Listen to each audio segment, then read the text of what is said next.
Okay, good afternoon, everyone. Thank you for joining us here at this press conference with the Independent International Fact-Finding Mission on the Islamic Republic of Iran, whose members are here to share with you the findings of their latest report. As you may know, the Human Rights Council established the fact-finding mission in November of 2022 to investigate alleged human rights violations related to the protests that began in September of 2022, especially with respect to women and children. The mission released its report today, and which will be presented to the Council next week. We're pleased to have with us all three members of the fact-finding mission today. In the center, we have the chair, Sarah Hossein. To my right, Shaheen Sardar Ali, and on my far right, Viviana Kristisevich. So with that, we'll begin, and the chair will deliver opening remarks, followed by our fellow experts, and then we'll open the floor to questions. Thank you.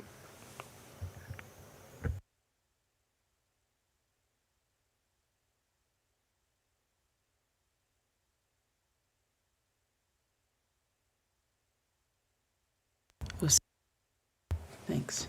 Sorry about that. Good afternoon. My name's Sarah Hossein, and I'm the chair of the Independent International Fact-Finding Mission on the Islamic Republic of Iran.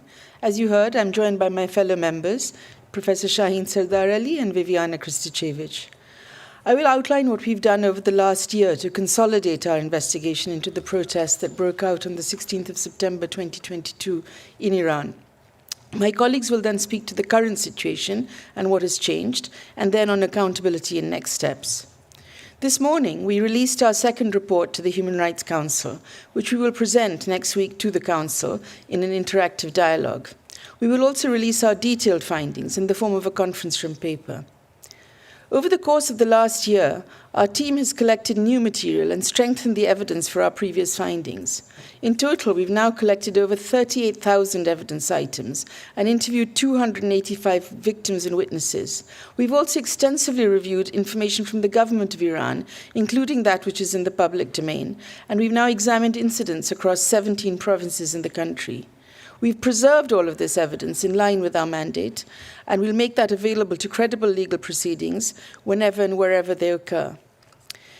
Our report set out a roadmap on truth, accountability, justice, and reparations. They include our consolidated findings from 2 years of investigations. These reaffirm that in repressing the 2022 nationwide protests, state authorities in Iran committed gross human rights violations, some of which the mission found to have amounted to crimes against humanity.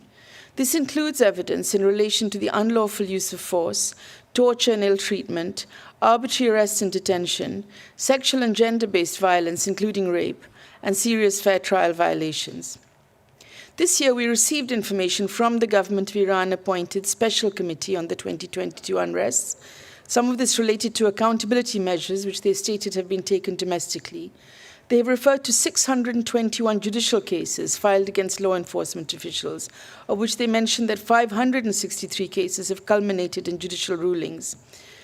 However, the committee has not provided us with a detailed breakdown of the number of criminal convictions or acquittals, or of administrative measures, or of the amounts of compensation paid to victims.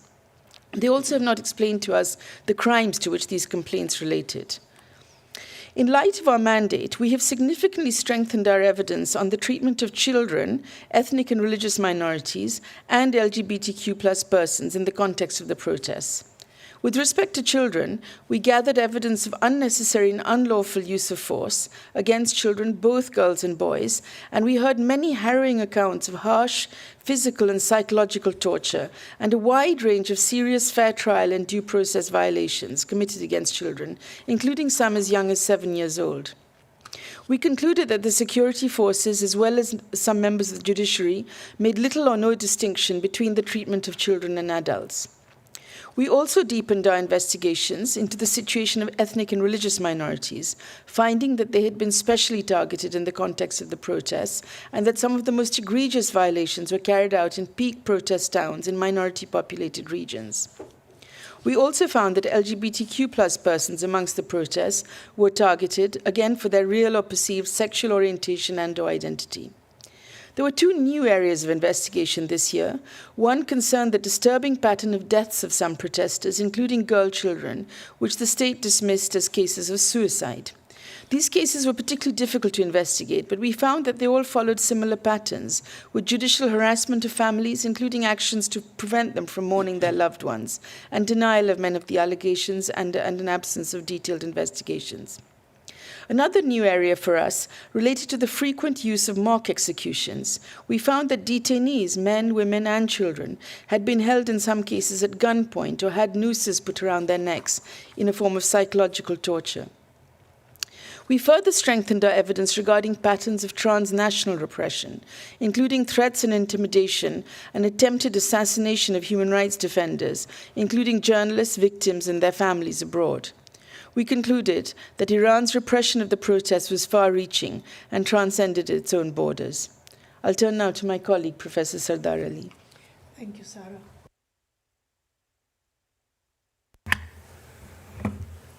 Thank you. I'm going to speak about our investigations into continuing violations against victims and survivors and their families in the aftermath of the protests. I will also speak about major shifts in policies and practices impacting women and girls as well as protesters during this last year. We found an alarming pattern of systematic repression and silencing of victims and their families, including through summons, detentions, and prosecutions, and preventing them from commemorating the deaths of their loved ones, with violence escalating during the anniversary of the protests, both in 2023 and 2024. Persecutory conduct extends to those who have acted in solidarity, such as human rights defenders, lawyers, teachers, trade unionists, and journalists, compelling many to leave Iran. 10 men have been executed so far, and another 11 men and 3 women are at imminent risk of execution. There has been an alarming increase in the use of the death penalty, a 3-fold increase from 2021, which is the year before the protests. Executions were carried out amidst credible reports of gross fair trial violations, including torture-tainted confessions. A new and worrying trend is the death sentences against women, including for their activism. This includes the cases of Bakhshan Azizi and Sharifeh Mohammadi, who are at imminent risk of execution, as well as Varishe Muradi, whose request for review is pending before Iran's Supreme Court. Digital space was another critical arena for protesters. Equally, surveillance online was a critical tool for state repression. Instagram accounts, for instance, were shut down and SIM cards confiscated, in particular of human rights defenders, including women human rights defenders. Together, these actions demonstrate the concerted, persistent state effort to stifle dissent, perpetuating a climate of fear and systematic impunity that denies victims the rights to truth, justice, accountability, and reparations. Regarding structural discrimination against women and girls, despite the pre-election promises by the president to ease state strict enforcement, the state has ramped up the enforcement of mandatory hijab laws and policies. While a new law is pending consideration, its provisions have already started to be applied with increased deployment of police and of so-called ambassadors of kindness deployed by the IRGC to enforce the mandatory hijab in public places. At least 2 women and 1 man have been subjected to flogging for violating these laws or advocating for their repeal in the last year. We have also seen the chilling enhancing of surveillance through apps, drones, and the use of facial recognition technology, with thousands of women having their cars impounded and many more being made to pay exorbitant fees. Thank you, and I'll hand over to my colleague Viviana Kristečević. Good afternoon.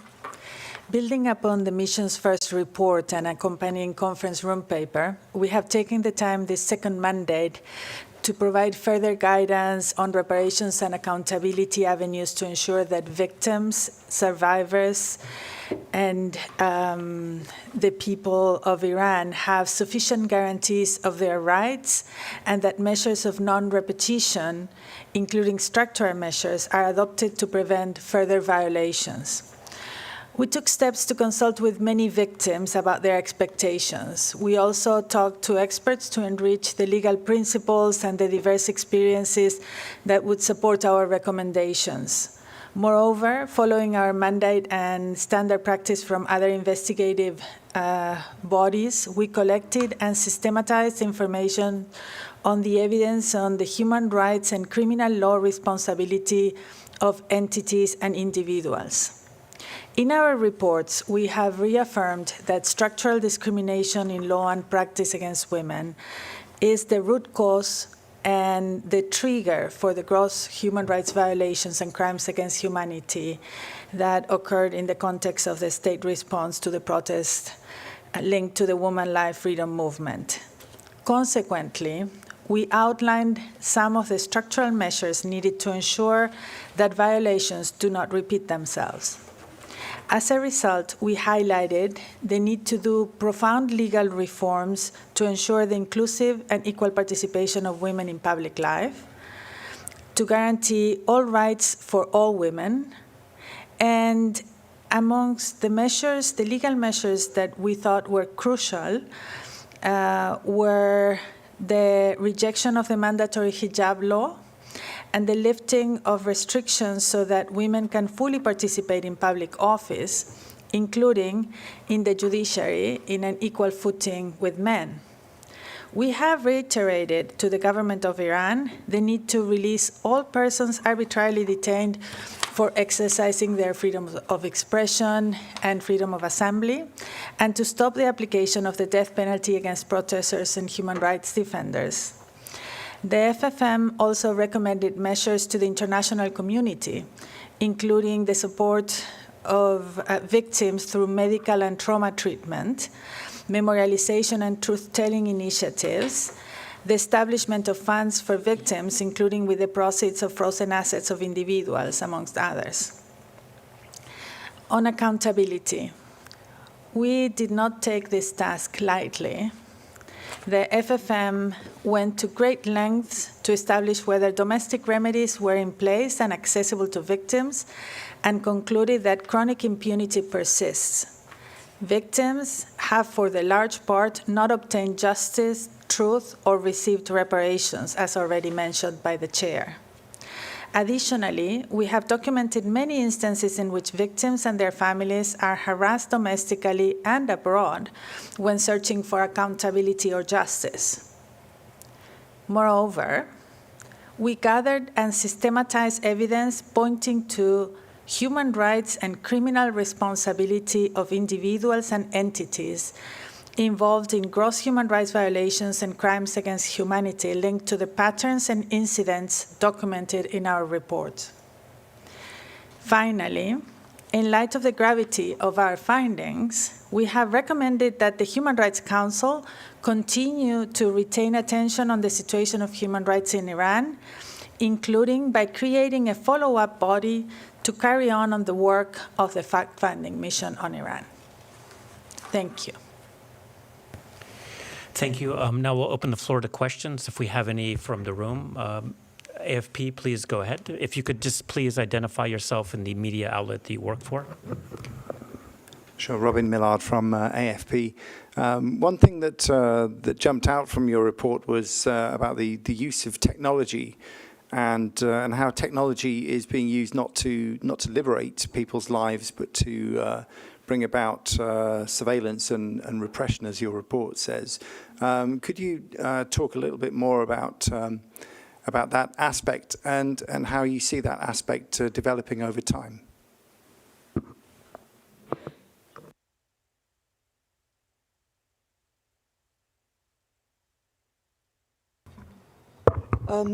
Yeah, we've seen this as absolutely critical because obviously digital space has been was crucial for protesters to express their opinions at the time of the protests in 2022 and onwards. And as a consequence, we've also seen that that's been the space in which that surveillance and restriction of speech has been quite massively engaged in by the government. So some of the things that we've seen are, for example, compelling Iranians to use national apps, for example, rather than being able to use anything that's on the international platform. And part of that is a way of also continuing surveillance on individuals. We've also seen extensive trolling and surveillance of individual activists during the time of the protests and subsequently. We've used, as my colleague mentioned, we've seen how facial recognition technology is now being used to track women who are not complying with the mandatory hijab rules. And we've seen thousands of women being affected by that, being fined, some women having their cars impounded. So the consequences of restrictions in online space spill over quite significantly into offline or real lives as well.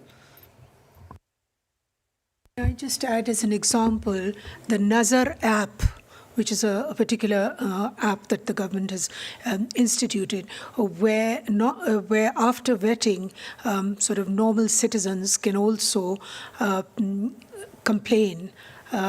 a complaint against someone who's just passed by and hasn't got the mandatory hijab. So this technology that's being used for surveillance is really very far-reaching and highly intrusive. Thank you. Okay, thank you. Let's take a couple questions online.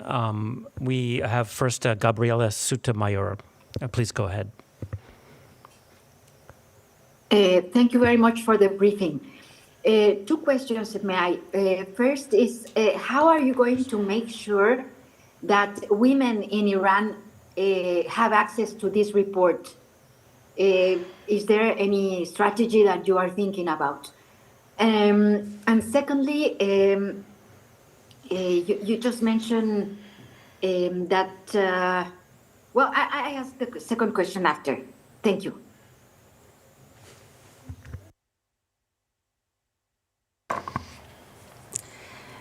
So one of the advantages and the beautiful things of issuing a mandated report at the Human Rights Council is that it gets translated into many languages, including Farsi, and that breaks one of the barriers of access to the information. We are also using different tools such as infographics and videos that we will be releasing next week in order to create bites of information that would help the general public be informed about the content of the report and some of the roadmap for reparations and accountability in the country. Moreover, many in Iran resort to the digital space for their activism inside and outside the country. And that creates a vibrant community that circulates information and also creates their own pieces of information and releases and videos and infographics in order to elaborate and dissect and interpret what it is. In many ways, a very technical document. May I just add that for the benefit of the ethnic minorities, the infographics, the Instagram news is going to be translated into Kurdish and Baluchi languages as well. And so because some of our Baluchi and Kurdish people on the ground may not be, they may be non-literate, and so therefore the infographics and the videos and snippets that are more sound-based will probably help with access. Thank you. Okay, thank you. We go to the back. Please go ahead. Hi, my name is Mahdee. I'm Legal House News Agency. I have a question. In your report, you primarily focused on the action of the Iranian government. However, in meeting with other stakeholders in geopolitical discussion, you acknowledge that certain group also contributed to the escalation of violence in Iran, and that peaceful demonstration were hijacked by group sponsored by foreign states. How do you reconcile the border content with the narrative in the report? Do you believe your report fully reflects the complexity of the situation? Well, we were mandated, as you know, to look into the situation regarding the protests that broke out in September 22, and there was very specific reference in the mandate to looking in particular at the situation of women and girls, and that's what we tried to focus on. So we've and the extension of our mandate also, we continue to look at the same kind of scope. So from what I understood of your question, you were asking us whether we were looking into the security situation in Iran. Is that correct? Is that what you were asking? Sorry, I couldn't completely follow it. Could we just ask the questioner to repeat that bit? Could you repeat the principal part of your question, please? No, I say, are you in report about status other country and other group in about problem last year? We didn't look into the situation of other countries. We were looking into the situation in Iran and the impact of the protests on people in Iran or from Iran. We did look into the situation of Iranis who had been compelled to leave the country and go abroad because of the repression that they faced. We also looked in the context of the analysis of what happened in some of the minority populated areas. We did look at reports and we made some findings that there were some groups, armed groups that were present at some of the protest sites, but we also found that the protests were largely peaceful. And so there was not really justification for the disproportionate use of force against protesters in those areas. That was specifically in relation to the incident of the Bloody Friday incident in Zahedan in September 22. Okay, thank you. Let's go to another question online from Jamie Keaton from the Associated Press. Thank you so much for your presentation and your report. Very interesting. I wanted to just see. Robin kind of took my question about the use of technology as a surveillance tool, and thank you very much for the comments about the Naser app. I just wanted to see if you could sort of more generally just describe the kind of evolution that we have seen in sort of your own words, off the cuff, if you will, about the evolution that you've seen since the protests began in September 2022, in terms of the situation for women and girls and the discrimination that they faced, and particularly with the use of what you call a state-sponsored vigilantism. How is that generally? Maybe this question is for Ms. Hussein. Just how has that generally evolved over the last 2.5 years or so? Thank you. Thank you for the question. I mean, I think the overall evolution we've seen is we saw sort of these the extreme use of force, extreme and unnecessary and disproportionate use of force to crush the protests back from September 22 onwards, pretty much up until December, a little bit after that. We also saw massive arrests and detentions, use of torture, use of sexual and gender-based violence. We mapped all of that in those first few months after the protests broke out. And then around about December, January, we saw those executions taking place as well of 10 protesters, and that had an enormous chilling effect, I think, on the protests across the country.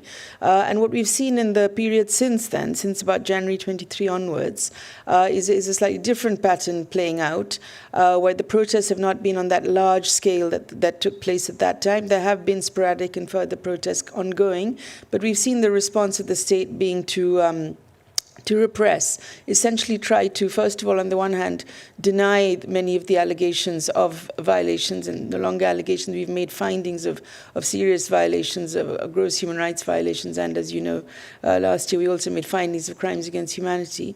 But what we found is that the denial, the construction of an alternative narrative, and repression and silencing not only of protesters, but also the victims, the witnesses, their family members, and people who acted in solidarity with them or tried to support them, so lawyers, journalists, teachers, trade unionists, and others.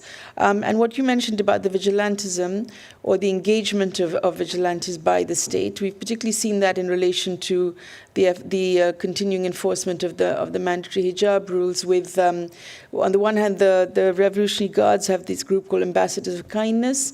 On the other hand, with this Nazar app, as you just heard about from my colleague, vetted individuals are able to enter information about women who are violating the so-called mandatory hijab rules into this app, and that information goes directly to the police, who then will take action against those women with warnings, with fines, ultimately with impounding of cars and so on. So those are some of the ways that we've seen things happen. We've also seen incidents over the past 2 years where, again, individual members of the public took action against women for violating mandatory hijab rules and so on. So I think we've seen this trajectory play out from extreme violence and so on in the months when the protest was at its peak, to now a kind of a silencing and repression that's ongoing.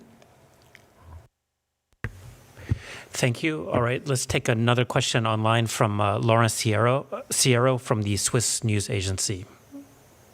Yeah, thanks, Todd, and thanks for the press conference. In the report, you point out the role of the current president and the fact that he didn't fulfill the pre-electoral commitments he had done. So how would you qualify that? Is it complicity of crimes against humanity? Because in a sense, it's perpetuating the systematic violations against women.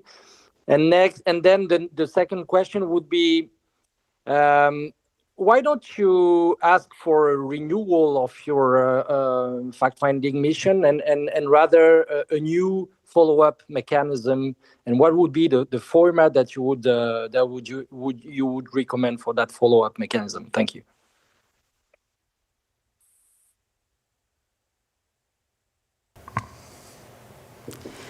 Okay. As you have seen, we have noted that the current president has made statements that are very important and in intending to make legal and policy changes. Those have not come to fruition, and consequently, based on the information, the overall information that we have gathered on the conduct of all state entities in Iran, we have established that there are still human rights violations that are continuous in the country. There is a persecutory conduct that has been established in the previous report, and that has continued. On the establishment of a new mission, we have proposed a new fact-finding mission because we believe, based on the investigations of the protests that we have made, that we had carried on with our mandate and with the tasks that the Human Rights Council has given to us. But in investigating the patterns and circumstances, and in looking at the responses of the state to some of the human rights violations, we understood that a broader lens would be more fruitful to address different types of human rights violations that we have encountered that have fallen outside of our mandate. We have made specific recommendations on how do we believe that mandate should follow, and what is the content of the mandate. And we suggested that it looks at the root causes of violations, that it includes a focus on women and girls. We have also asked for the Council to consider looking at freedom of expression and assembly, at harassment of human rights defenders, at aspects of equal access to justice and public life, dealing not only with women and girls, but also with different types of minorities, including ethnic and religious minorities. And we have suggested as well that the body would still be an investigative body that would be able to document profoundly these trends and their root causes, and address the need to collect evidence on individual perpetrators and entities with the view of cooperating with legal proceedings. So that has been the overall recommendation that we had. We had a very narrow temporal mandate as well. So it was a thematic mandate that was narrow and a temporal mandate that was narrow. And we believe that it would be better to have not have those constraints. Thank you. We have a couple follow-ups online. Gabriela, go ahead. Thank you very much. My question is, if you had the opportunity to discuss this report with the government of Iran, and also if you have any evidence of Russian soldiers during the manifestation, the use of force during the protests. Thank you. Thank you. Yes, we shared the report with the government of Iran, as is standard practice, prior to issuing it. And no, we don't have any evidence about, we've not found any information about the involvement of Russian forces during the protests. Okay, thank you. Follow-up from Lawrence Sierra. Yeah, thanks for the responses. But I'd like to come back to my first question about the president, because so you mentioned the commitments that he made before the elections, and then you mentioned that climate of ongoing persecutory conduct. What is missing to me is the connection between the two. So how do you qualify the role of the president in all that affair? And would it be exaggerated to talk about complicity of crimes against humanity? Thank you. Well, we've looked at specific entities, the police, the morality police, the IRGC, the Ministry of Intelligence, various security councils, the prison system, and also elements of the judiciary. And we have looked into the role of those particular entities, and we have made some findings regarding their involvement in the suppression and repression of the protests. So you'll find that in our report. And we are awaiting some more information, in fact, also about the government of Iran in this connection. So we may make some further findings. Can I also just add, in relation to the question that you've asked about the president, is that the hijab law has been paused, so it hasn't been promulgated, and we were expecting that to come into operation, but since the election of the new president, it has been paused. Thank you. Thank you. We have one more follow-up from AP online. Please go ahead. Thank you. I wanted to just see if I could get you to take a step back. I know you've been digging very deeply into all the details of this, but as a general sort of perspective, I mean, some of this surveillance technology, the Nazar app and what have you, I mean, how unusual is this? How unprecedented is this type of tool? Is there any place in the world that uses this type of technology to repress women's rights? Could you just put it into a broader context for us to try to understand, for people in the street to understand how kind of unusual this kind of surveillance is in the world? Thank you. Well, we haven't been surveying the world, so it's hard for us to give you that comparative analysis, I'm afraid, off the bat. But I think what we can say is what we've seen with the use of that Nazar app is kind of how egregious it is in terms of imposing sanctions on women for actions that are really to do with their daily life. I mean, they're being sanctioned for simply not complying with the mandatory hijab rules, including having sort of their daily life functions interfered with. So when, imposing a fine, a criminal penalty, beyond that first warning, and then ultimately leading to impounding of cars, that means a woman can't, for example, take her kids to school, go to work, maybe if she has to drive to work, go to hospital if she needs to take, other people to hospital, take herself there. I mean, it's an interference with sort of her basic mobility and functions. So it seems kind of extraordinary. As you're right to say, yes, facial recognition is increasingly being used across the world in authoritarian and other contexts, including, for example, to monitor protesters and take action against protesters in all sorts of countries, including we see in the global north. And that's a disturbing global development. But I think what's unusual and extraordinary about this is the kind of activity that is being monitored through the use of this app, which is completely, protected conduct, what a woman wears or doesn't wear, and that she shouldn't have to be sanctioned for that and shouldn't have to face direct restriction of her access to various services and so on. Sure, of course. Yes.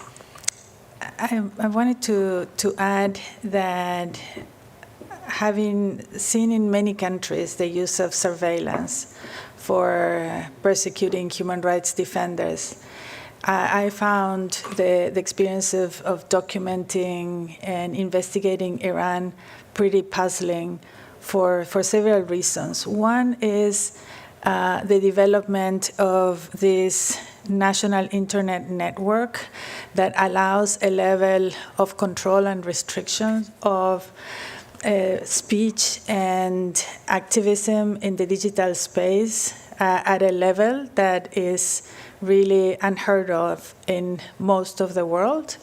The second aspect that I found truly puzzling is the use of these different tools, these digital tools and apps that would basically enlarge the set of actors that can actually engage in the repression of protected conduct. So the Nazar app allows that level of vigilantism that we marked and we underscored in our report. And that is pretty unique. And it's very important because I think as we've seen in Iran and in other countries, digital spaces and digital tools are crucial for activism. But in closed societies, in repressive societies, they're more so. And having these same spaces and tools deployed to stifle dissent has a compounded impact on a country such as Iran. Can I just add to concretize the examples that were given earlier? That due to the Nazar app, there's denial of basic services to women based on the hijab wearing or not wearing. So their bank accounts can be shut down. They'll be denied services into hospitals and so on. And these have actually happened post-September. So it's a very clear reprisal for women who do not wear the proper mandatory hijab. Finally, a very concrete example that 8,000 vehicles that were confiscated because their drivers were not wearing the proper hijab were actually released in the summer of 2024. Thank you. We'll take a question from the room. Robin from AFP. Thank you. Just following up on the previous question, on this Nazir app, who are these people who are vetted to use this app, and how many of them are there? I'm just wondering how deep this goes into society. And then secondly, in terms of improvement of the situation that you outline in your report, do you see any signs of hope that the situation for women and girls in Iran could change and improve along the lines that you outline?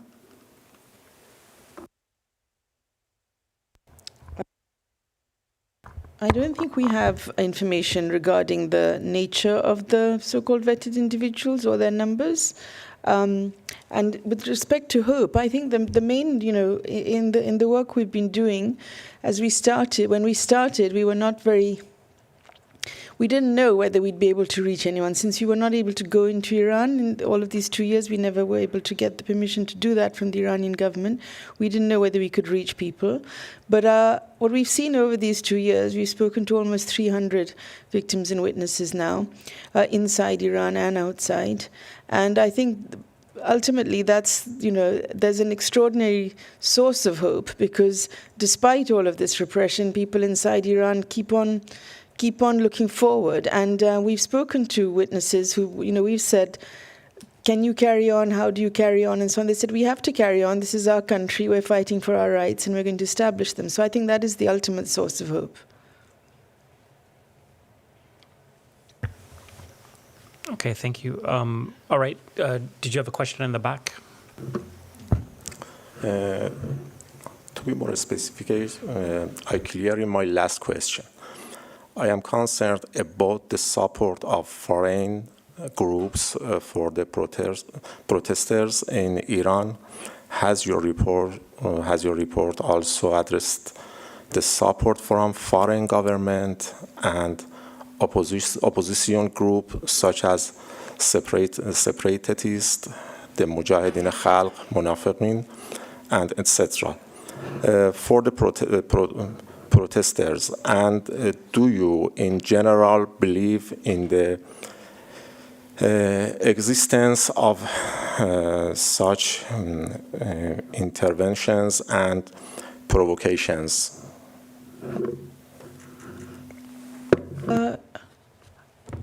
I think that it would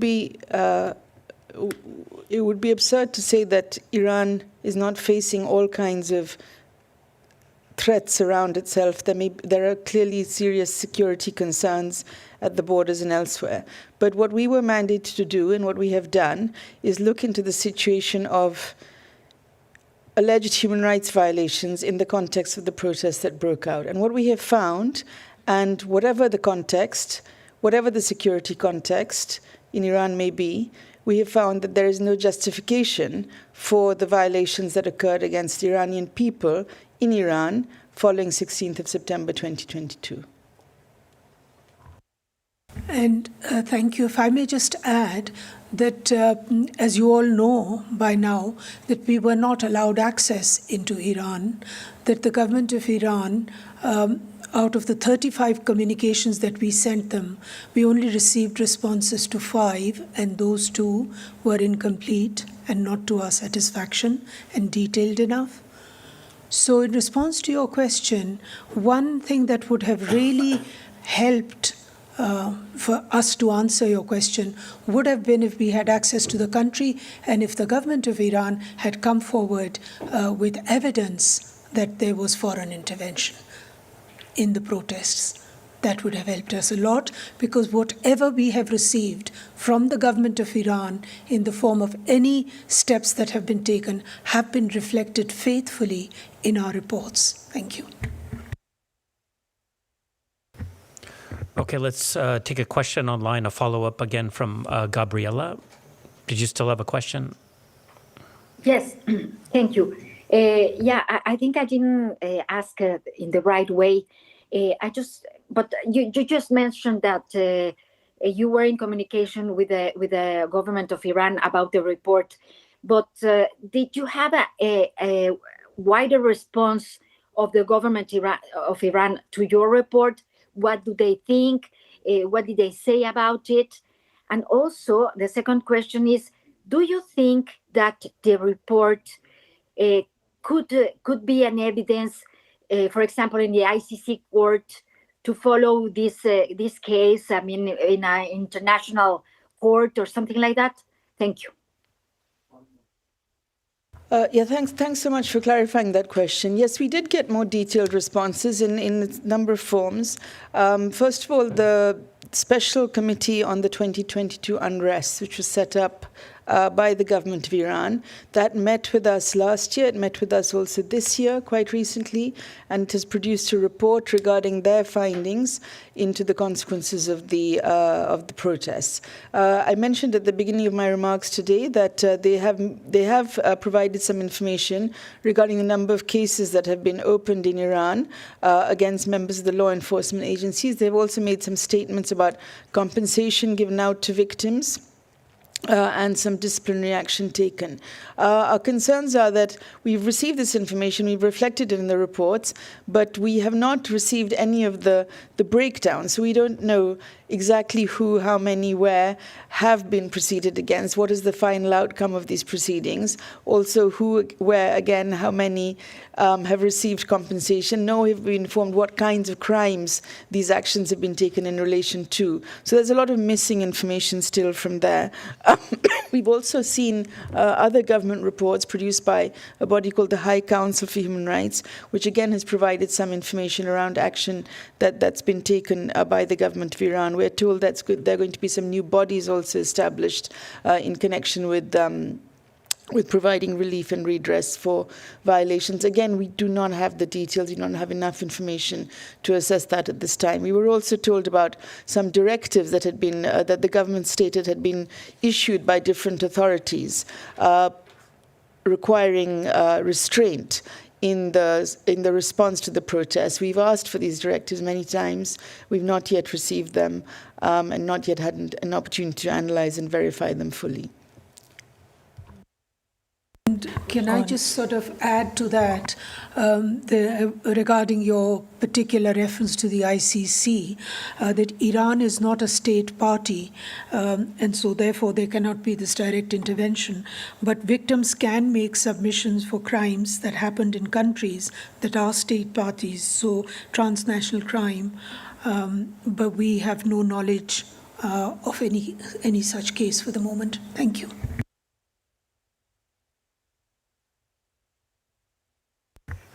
Okay, thank you. Do we have any more questions from the room or online? Okay, looks like not. All right. Thank you very much for joining us today and have a good day. Thanks. Thank you. Thank you.